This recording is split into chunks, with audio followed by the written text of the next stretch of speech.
ઠીક છે, અમે આવશું તમારા ઘરે, પણ તમે કોઈ પણ જાતની ચાલાકી નહીં કરતા. હા મિહિર, અમે લોકો શું કામ ચાલાકી કરીએ?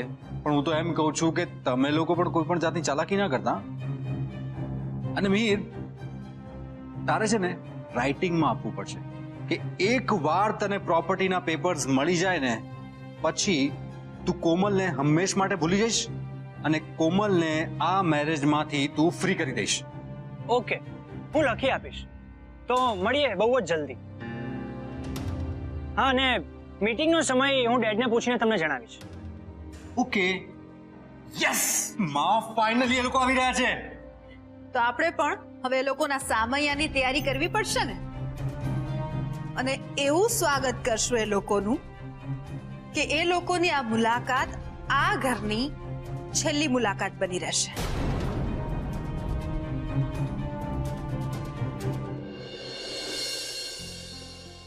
માધુરીબેન નથી જમવાના? ખબર નહીં મોટી બેન.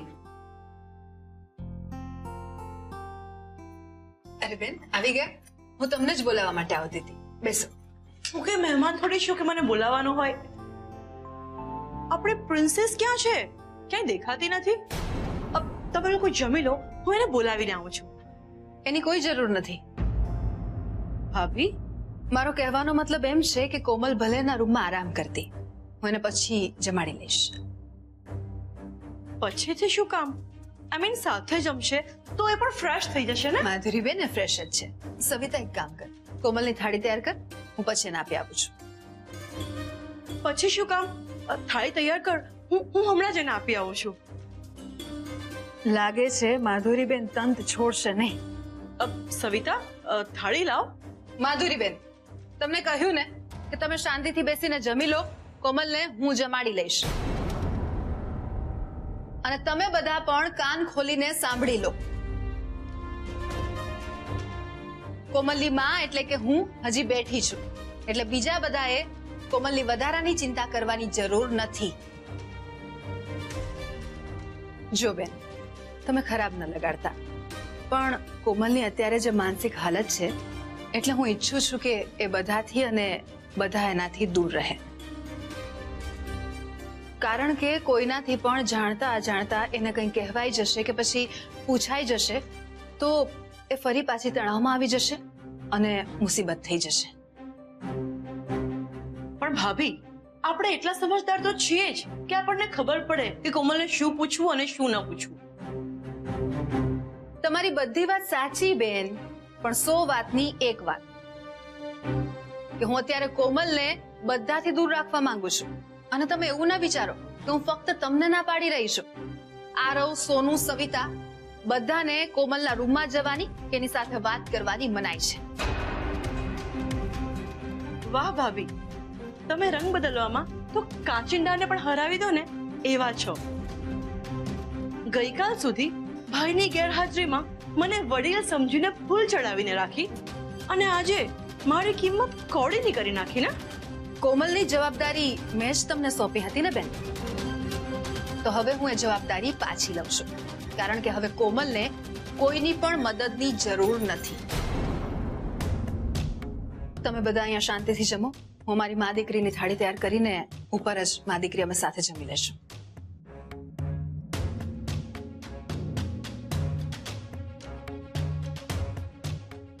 ભાઈ બા, તમે શાંતિથી જમો. માં સાચું જ કહે છે. એમને એમની રીતે કોમલની મેટર હેન્ડલ કરવા દો.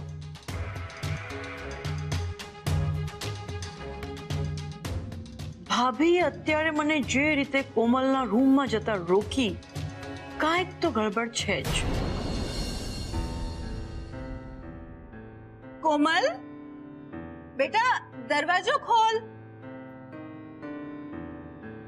જો, હું તારા માટે જમવાનું લઈને આવી છું બેટા. Excuse me. અરે ફેબર, તમે ક્યાં જાઓ છો? હું ત્યાં સોફા પર બેસીને જમું છું. મેં તમને કંપની આપી ને. આરવ, ચાલ. હા હા.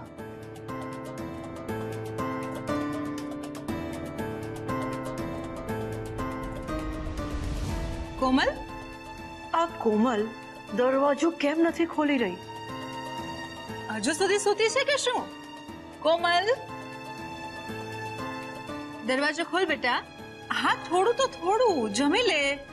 અરે આયશા, આ કોમલ કેમ દરવાજો નથી ખોલી રહી? બની શકે કદાચ એ બાથરૂમમાં હોય. હા, કોમલ કોમલ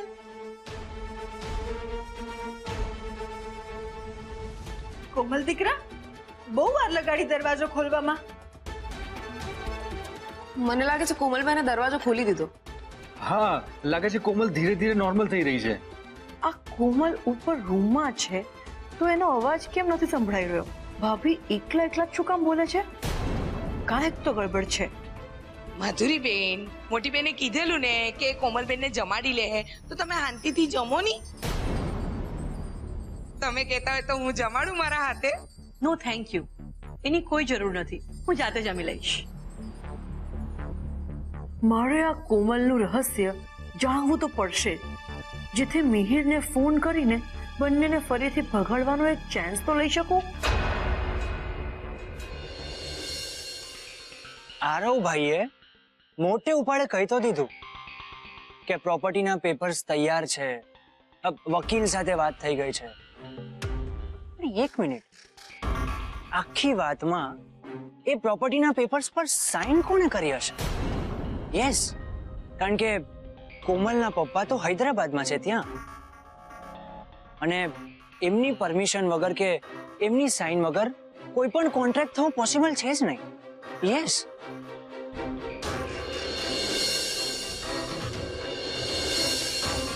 ઓ મિહિર, યસ, એક વસ્તુ કરી શકો. આખી મેટર કોમલ સાથે ડિસ્કસ કરીને જો. એમ પણ બિચારી સાથે ઘણા દિવસથી ફોન પર વાત કરી જ નથી. ટેન્શનમાં હશે, અને ટેન્શનમાં એ બધું જ કહી દેશે કે એક્ઝેક્ટલી પ્રોપર્ટીના પેપર્સનું ચક્કર છે શું. Yes, idea. કોમલ,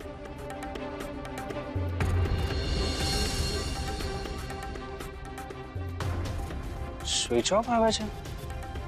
એ કોમલનો ફોન એણે જાતે બંધ કર્યો હશે કે પછી એના ઘરવાળાઓએ પરાણે કરાવ્યો હશે. બેટા થોડુંક જમી લે, તારે જે દવાઈ પીવાની છે. આરવ, મને કોમલની બહુ જ ચિંતા થાય છે. એટલીસ્ટ હું એને બહારથી પૂછી લઉં કે ઓકે તો છે ને. આઈ જસ્ટ કમ. અરે પણ વૈભવ, ભાઈ કઈ કરો, નહીં તો એમને ખબર પડી જાય કે કોમલબેન રૂમમાં નહીં મળે. માધુરી ફઈબા, આમ કોમલના રૂમની બહાર ઉભા રહીને તમારે ટેન્શન કરવાની જરૂર નથી. માં કોમલને બરાબર જમાડી લેશે. લાગે છે માધુરીબેન બહાર ઊભા છે. કોમલ, માય પ્રિન્સેસ, તારી તબિયત કેમ છે હવે? તને કે ભાભીને કઈ જોઈએ છે? હું લાવી આપું? કોમલ, જમ્યા વગર કેમ ચાલશે બેટા? થોડું તો થોડું ખાઈ તો લે. કોમલ કેમ મોઢામાં મગ ભરીને બેઠી છે? કોમલ બેટા, જીદ નહીં કરને, ખાઈ લે ને થોડું. જો તને મારા સમ છે. મને માફ કરજો ઠાકોરજી, પણ મારી દીકરીને બચાવવા માટે આ બધું ના છૂટકે પણ કરવું પડે છે. બસ મને તો એ ચિંતા છે કે મારી કોમલ હિનાબેનને ત્યાં કઈ જમી હોય તો સારું. કોમલ જમી લે. મને નથી લાગતું કે એ લોકોનો ફોન અત્યારે આવે. અરે પણ આમ તો હું ક્યાં સુધી એ લોકોના ફોનની રાહ જોઈને બેસી રહીશ? હવે એ તો મને પણ નથી ખબર, પણ મને એવું લાગે છે કે આજની રાત તારે કદાચ અહીંયા જ રોકાઈ જવું પડશે. કારણ કે જો તું જતી રહીશ અને પછી એ લોકોનો ફોન મારા પર આવે ને એ લોકો તને અહીંયા બોલાવે, એના કરતા તું અહીંયા જ રોકાઈ જાય ને. કાલે એ લોકો આવે પછી એમને મળીને જ જજે. ઓકે, પણ મારે મમ્માને કેવું તો પડશે ને કે આજે રાત્રે હું અહીંયા જ રોકાવાની છું. તું એની ચિંતા નહીં કર, કોકિલાબેનને હું કહી દઈશ. તું શાંતિથી જમી લે.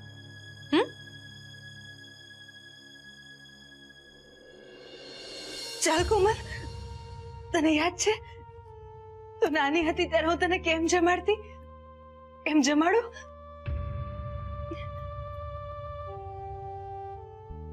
ચાના ચોળી,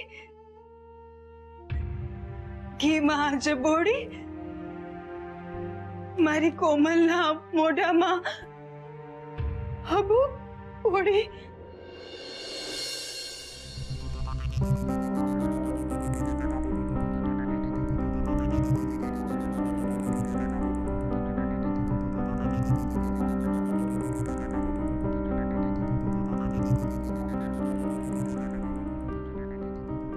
મમ્મા મારી ચિંતામાં જમી હશે કે નહીં?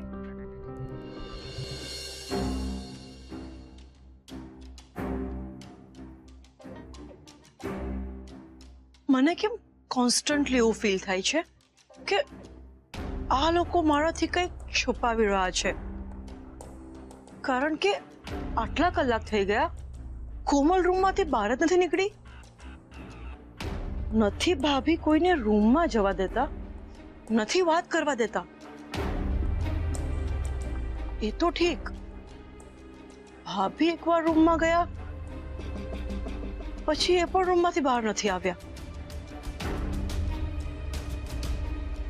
કેમ એવું તો નથી ને કે મેં કોમલને જે કીધું એ કોમલે બધું ભાભીને કહી દીધું હોય અને એટલે ભાભી મને કોમલને મળવા ન દેવા માંગતા હોય? કે પછી કોમલ જ મને મળવા નથી માંગતી?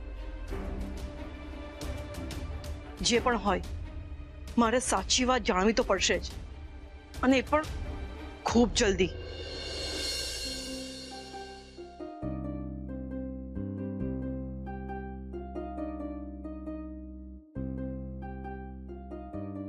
શું વિચારો છો? ખાસ કઈ નહીં.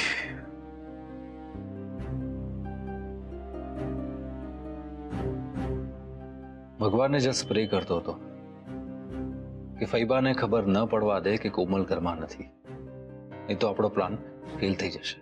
સાચી વાત છે, પણ જો કદાચ માધુરી ફૈબાને ખબર પડી પણ જાય કે કોમલબેન ઘરે નથી તો થઈને શું થશે? શું થશે? જો ફૈબાને ખબર પડી જશે ને કે આપણે કોમલને આપણા ઘરમાંથી ગાયબ કરી દીધી છે, તો એ આ ઇન્ફોર્મેશન તરત મિહિરને આપી દેશે, અને મિહિર એના પપ્પાને. અને કોમલને આપણે ઘરમાંથી ગાયબ કરી દીધી છે એ વાતની જાણ થતા એમના મનમાં ડાઉટ થઈ જશે કે કોમલને ગાયબ કરીને આપણે કોઈ ગેમ રમી રહ્યા છીએ. એટલે બની શકે કે લાસ્ટ મોમેન્ટ ઉપર એ લોકો અહીંયા આવવાનું કેન્સલ કરી દે. એટલે જ્યાં સુધી મિહિર અને એના પપ્પા આપણા ઘરે ન આવી જાય ને ત્યાં સુધી આપણે બહુ એલર્ટ રહેવું પડશે.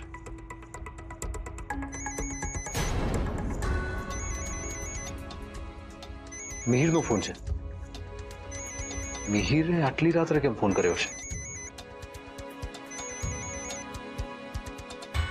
હા બોલ. હા, કોમલનો ફોન કેમ બંધ આવે છે?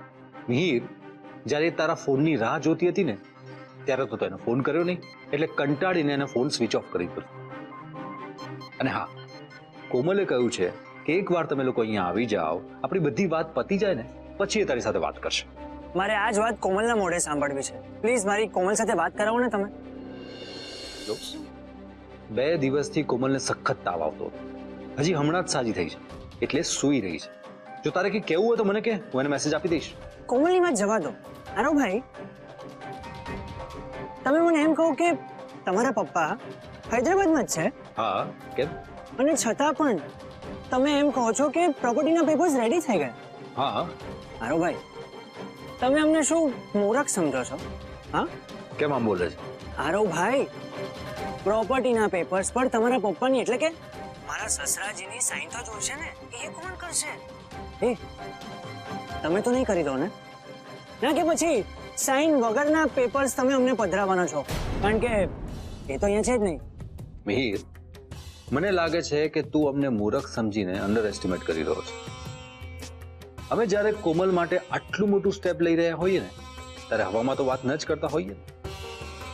And for your kind information, આ ડિસિઝન મારું કે માનું નહીં, પપ્પાનું છે. અને એમણે જ બધા પેપર્સ તૈયાર કરીને હૈદરાબાદથી મોકલાવ્યા છે, જેમાં માત્ર આ પ્રોપર્ટી જેના નામે ટ્રાન્સફર કરવાની છે ને એનું નામ ટાઈપ કરવાનું બાકી છે. તો પ્લીઝ તું તારું પેન કાર્ડ, આધાર કાર્ડ બધું મોકલાવી દે ને. હા, એ બધું હું કાલે સાંજે આવું ત્યારે આપું તો ચાલશે? ના, નહીં ચાલે, કારણ કે આમાં તારું નામ મારે નથી લખવાનું. મારે આ પેપર્સ મારા વકીલને મોકલવા પડશે. એ બધું તૈયાર કરશે, તારું નામ ટાઈપ કરાવશે અને પછી લઈને આવશે. અને એક વાત સાંભળી લે, બોલો. અમે તારાથી ડરીને આ બધી પ્રોપર્ટી તારા નામે નથી કરી રહ્યા. અમે આ બધું કોમલ માટે કરી રહ્યા છીએ. અને છતાં પણ જો તને અમારા ઉપર ડાઉટ હોય ને તો ઠીક છે, અમે અમારું ડિસિઝન બદલી લઈશું. ના ના, એ બધું કરવાની કોઈ જરૂર નથી. હું તમને પેપર્સ મોકલાવી દઈશ. હા.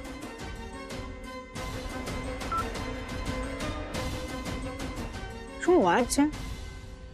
આ લોકો તો ફૂલ ફોર્મમાં છે. વાવ. કોમલ, તું મને કરોડપતિ બનાવીને જ રહેશે. So nice of you.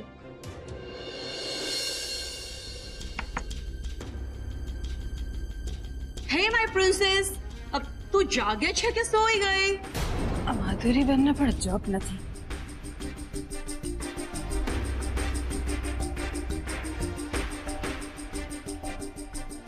શું વાત છે માધુરી બેન? કોમલ હમણાં સૂતી છે. ક્યાં સૂતી છે? મને જોવા દો. તમે પણ કમાલ કરો છો બેન. કોઈ સૂતું હોય એમાં શું જોવાનું? જાઓ તમે જઈને સૂઈ જાઓ.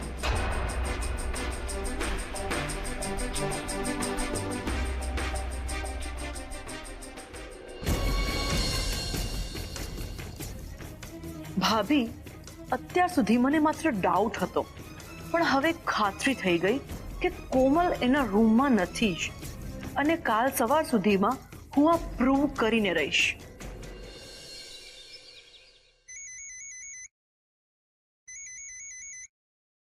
મિહિર, અરે મિહિર, ક્યાં છે તું? હું ક્યારનો તારી રાહ જોઉં છું, પણ તું ક્યારે મોકલાવે તારા ડોક્યુમેન્ટ્સ? પ્લાનમાં થોડો ચેન્જ છે. ચેન્જ? હા, ચેન્જ. મારું નામ નાખ્યા વગરના કોન્ટ્રાક્ટ પેપર સ્ટેમ્પ પેપર ઉપર લઈ આવો. હા, અને સાંજે શાર્પ 6 વાગે અમે તમારા ઘરે આવશું.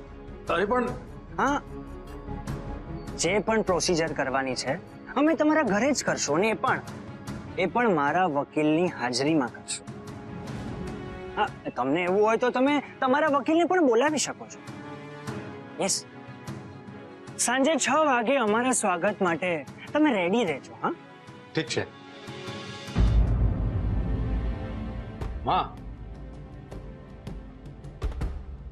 ફાઇનલી એ લોકો આજે સાંજે 6 વાગે આવી રહ્યા છે. આખરે એ ઘડી આવી ગઈ જેની આપણે આતુરતાથી રાહ જોઈ રહ્યા હતા.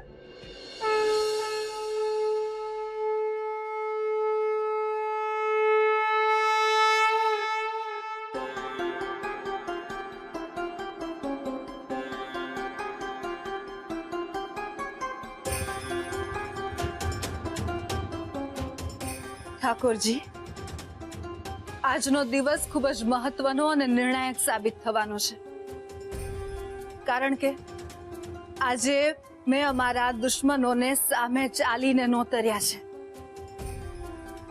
એમની સાથે ચાલી રહેલા યુદ્ધનો આજે અંતિમ દિવસ છે, અને આ યુદ્ધમાં અમારા હથિયાર એટલે તમારો સાથ અને અમારી સમજ.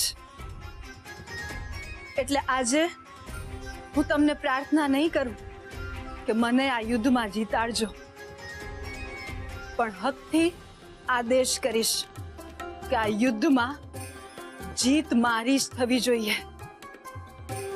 કારણ કે જો હું આજે અમારા દુશ્મનો સામે ટક્કર ના લઈ શકીને તો એ હાર ફક્ત મારી નહીં, એક માની હાર હશે. અને આવનારા લોકો અમારું સર્વસ્વ લઈ જવામાં સફળ રહ્યા ને તો એ મારી કોમલના જીવનની અને એના ભવિષ્યની બરબાદી હશે.